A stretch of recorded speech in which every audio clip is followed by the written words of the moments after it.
Let me tell you something that most people your age have never heard spoken out loud. Right now, as you sit and listen to my voice, there is a quiet tube inside your chest, no wider than a drinking straw. And it may already be lined with something that took 40 years to build, and can take just 4 minutes to finish the job. My name is Dr. James Calloway. My patients call me Dr. J, and I have spent 30 years watching this exact tube betray people who felt perfectly fine the day before. No pain, no warning, just a normal Tuesday morning that quietly became their last one. Here is what nobody in a 12-minute appointment has the time to explain to you. 3 questions that I want burned into your mind before we go one sentence further. First, why does a person who cuts out all the fat from their plate sometimes walk out of the lab with a worse cholesterol reading than before? Second, why do I see thin, active men and women in their 60s, people who look like the picture of health, with numbers that make my stomach drop? And third, why do I hand one patient a prescription for a statin and tell the patient in the very next room to throw the same drug in the bin? These are not small questions. The answer to each one is sitting in your own bloodstream at this very moment. And by the time I am done, you will understand your own body better than most people ever will. So if it matters to you to protect the years you have left, the mornings, the grandchildren, the walks you still want to take, do this one thing for me. Subscribe and leave a like, because what comes next is the part that changes how you look at your own body forever. Stay with me. Now послушайте меня внимательно, because I need to tear down a lie that has been fed to people over 50 for the better part of half a century. You have been told a very simple story. Cholesterol is bad, fat is bad, eat less of both, and your arteries stay clean. It is a tidy little story. It fits on a poster in a doctor's waiting room. And it is mostly wrong. Not entirely wrong. That is the trap. It is wrong in the exact way that a half-truth is always the most dangerous kind of lie, because it sounds responsible enough that nobody questions it.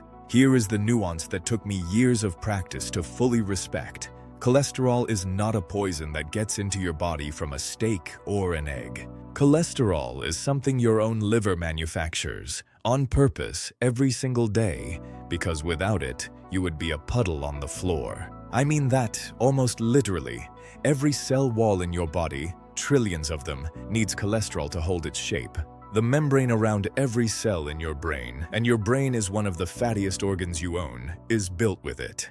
The hormones that keep a 70-year-old man feeling like a man, and a woman's body balanced through and past menopause, testosterone, estrogen, cortisol, all of them are carved out of a cholesterol backbone. The bile that lets you digest your dinner made from it. Even the vitamin D your skin makes in the sun starts from a cholesterol molecule. So when someone tells you that cholesterol is simply the enemy, my honest reaction, after 30 years, is that they have understood about 10% of the picture. Let me tell you where this gets interesting, and where it starts to matter for your life specifically. Your liver produces roughly 3/4 of all the cholesterol in your body. Read that again slowly. 3/4. Only about 1/4, and often less, comes from what is actually on your plate. And your body is not stupid. It is a machine that has been refined over a very long time. When you eat more cholesterol, a healthy liver simply makes less. When you eat less, the liver quietly makes more to cover the gap. It is a thermostat. And this, my friend, is the answer to the first big question I asked you. This is why I have watched patients strip every scrap of fat and every egg yolk out of their diet, feel proud of themselves, come back 3 months later, and their number went up. They fought the thermostat, and the thermostat won. Because that is what a thermostat is built to do. I remember a man, I will not use his real name, let us call him Frank, 71 years old, retired mechanic, hands like leather, sharp as a tack. Frank came into my office holding his lab results like they were a court sentence. His total cholesterol had climbed even though, in his words, he had eaten nothing but rabbit food and dry chicken for 4 months. He was angry. He felt cheated. And I understood exactly why, because Frank had done everything the poster on the wall told him to do, and his own liver had politely undone all of it. When I explained the thermostat to him, I watched his shoulders drop about 2 inches. Not from defeat, from relief. Because for the first time, the numbers made sense. He was not a failure. He was just fighting the wrong battle. But here is where I have to stop you before you get too comfortable, because there is a lavushka hiding inside everything I just told you. You might be thinking, "Wonderful, Dr. J. So cholesterol is harmless and I can forget about it." No, absolutely not. And this is the part where the water gets deep. Because while your total cholesterol number is almost useless on its own, and I mean that single big number on the top of your lab sheet is one of the least helpful things on the whole page. The type of cholesterol and the company it keeps can absolutely put you in a hospital bed with tubes in your arms. So the question was never how much cholesterol. The question is what kind, and what is it doing to the wall of that quiet tube in your chest? And that is a completely different conversation. Let me draw you the real picture. The one I draw on the paper on my exam table for every patient who will sit still long enough to listen. Cholesterol cannot travel through your blood on its own because blood is watery and cholesterol is fatty, and fat and water do not mix. You have seen this in a bottle of salad dressing sitting in your fridge. So your body wraps the cholesterol inside little protein-covered delivery vans. These vans are what the lab actually measures. You have heard their names, even if nobody ever explained them properly. There is LDL, the low-density one, and there is HDL, the high-density one.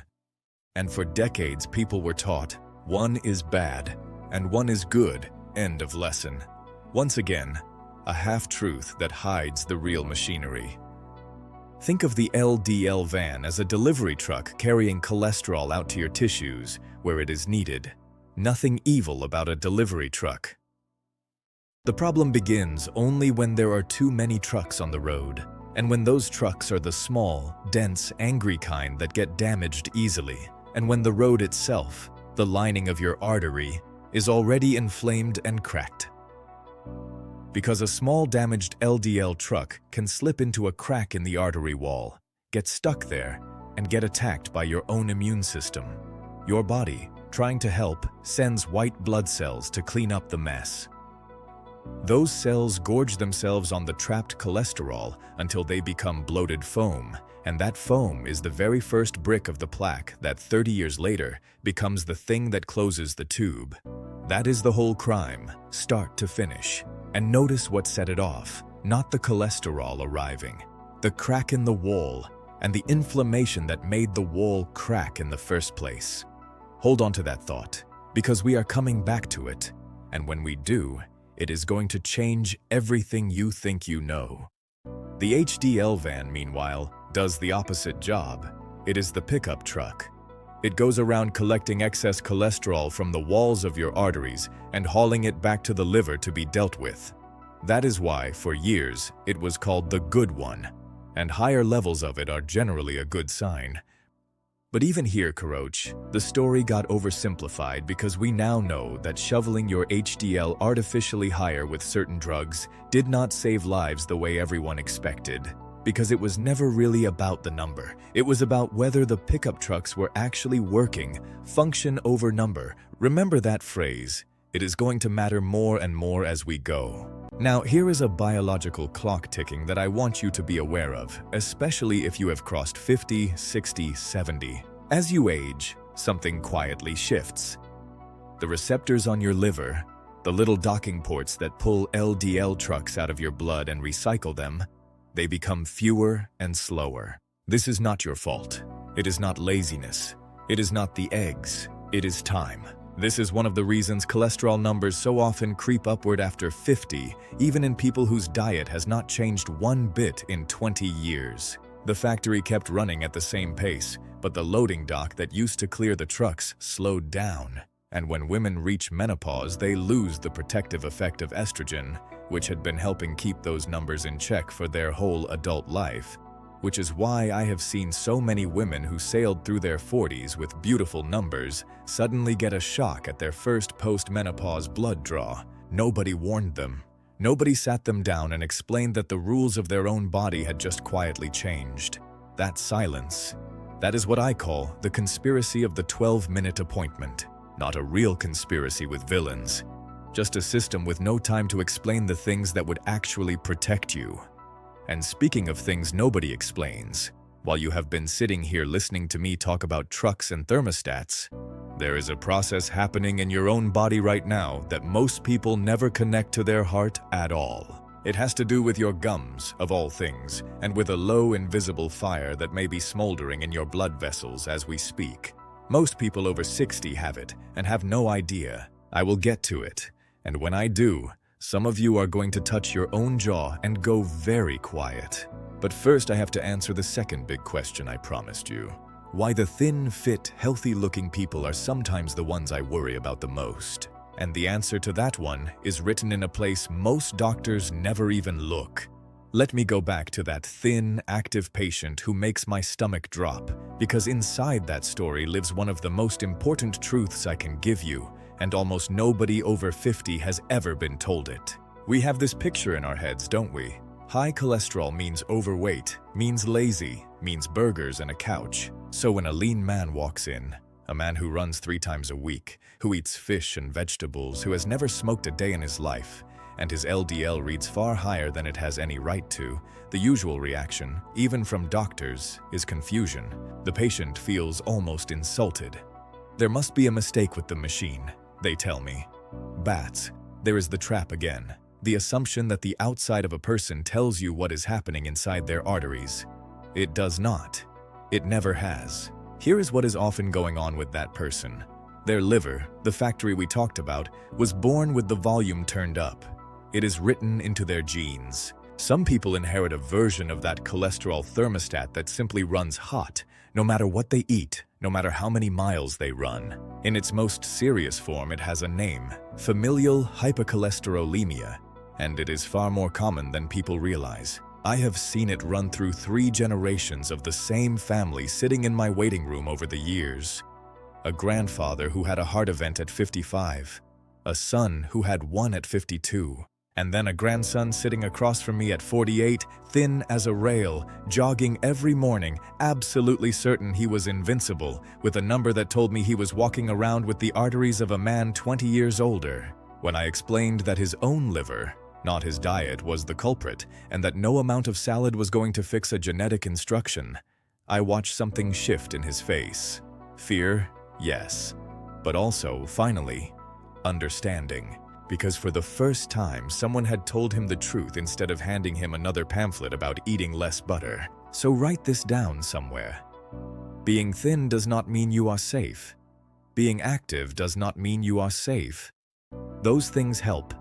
They help enormously, but they are not a force field. Your genetics wrote the first draft of your cholesterol story before you were even born, and pretending otherwise has cost people their lives. That is the honest answer to my second big question, and I would rather frighten you a little today than comfort you into the ground. Now let me hand you something that will genuinely surprise most of you, because this is the part of the picture that the fat and egg story completely buried. If you want to know the single most underrated thing driving bad cholesterol numbers in people over 50, it is not the fat on your plate at all. It is the sugar and the refined starch. Послушайте меня внимательно, because this is the exact thing I wish someone had shouted at my patients 30 years ago. When you flood your body, day after day, year after year, with sugar and white bread and pastries and sweet drinks, your body turns the excess into fat inside the liver. And that overworked liver starts pumping out more of those small, dense, dangerous LDL trucks. The very worst kind, the angry little ones that slip into artery walls, and it drops your protective HDL pickup trucks at the same time. So the person who cut out the fat and replaced it with low-fat cookies and fruit juice and breakfast cereal, feeling righteous the whole time, may have made their arteries worse while congratulating themselves. There is your false relief. You thought cutting fat was the finish line.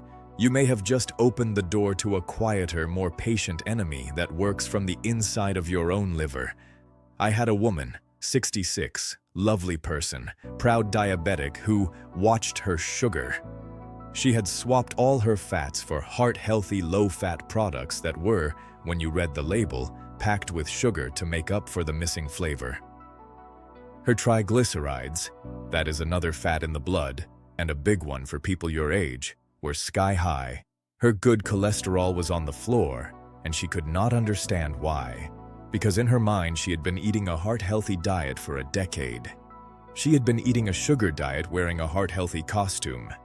Once we cut the hidden sugar and brought back real food, real fats, real protein, her numbers moved more in 3 months than a decade of low-fat living had ever managed. Her liver had been screaming at her the whole time, and the label on the box had told her to keep going,